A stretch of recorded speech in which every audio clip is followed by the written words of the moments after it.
Welcome to today's deep dive, right here on Skillify English. We are so glad you're joining us. Yeah, and just a quick reminder for anyone new, this is a totally relaxed, judgment-free B1 space. Exactly. No dictionaries required, no grammar stress. We are just having a real conversation in real English.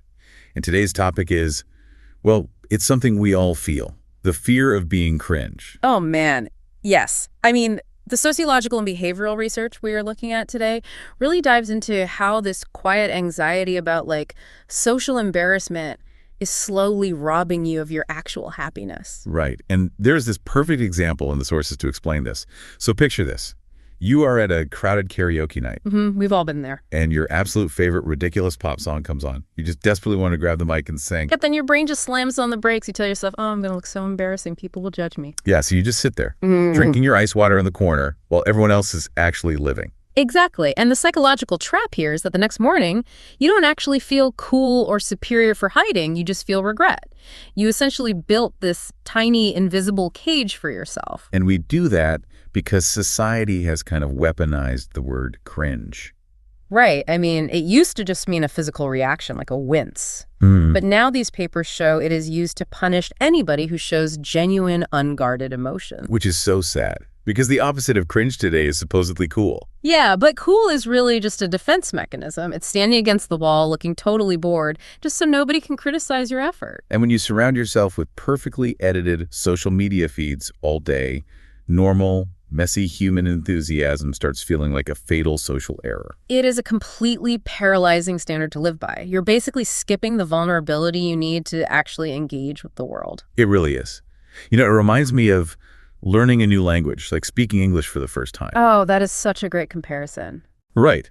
You literally cannot do it without making strange sounds, mixing up the grammar, and sounding kind of silly. Exactly. Looking foolish isn't a mistake in that process. It is the required price of admission for real growth.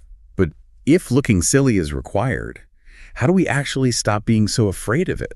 Well, the behavioral psychology studies point to something called the spotlight effect. Which is what exactly? It's this idea that we walk into that karaoke bar assuming there is a massive blinding spotlight pointing directly at us.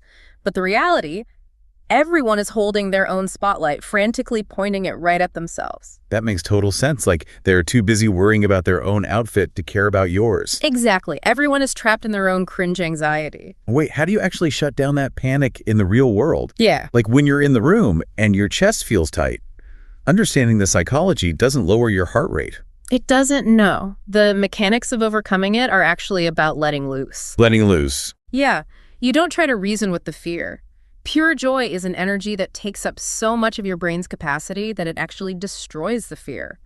When you fully let loose, there's physically no cognitive room left to care about what the person at the next table thinks. Oh, wow. So you just completely crowd out the fear with joy. That is incredibly freeing. Yeah. Let's actually synthesize this for the listener really quickly with 3 key concepts from today. Great idea. So the first word is cringe. Right. Cringe is that modern fear of looking try-hard or awkward. It's when we suppress our genuine enthusiasm because we are terrified of judgment. And the shift we need to make is toward our second word, authentic. Being authentic means being genuine, unmasked. It's the person running in the park with a red, sweaty face or speaking broken English with a massive smile. Which leads to the final concept, which is to let loose. Just relaxing completely, throwing away the cool apathy and refusing to hold back. You participate in your own life instead of performing for the room. Because honestly, the people sitting in the corner calling things cringe, they are usually the most miserable ones in the room. Yeah, they're just prisoners of their own insecurities, projecting their fear onto you. They are not the people you want to be like. Not at all. Think about it. The most memorable, magnetic people in any room are never the coolest ones. They're the ones who are genuinely, unapologetically themselves. So true. Yeah. And every single moment you spend worrying about looking cringe is a moment of real, irreplaceable happiness quietly slipping away. So step out of the cage, put down the ice water, and go sing the song.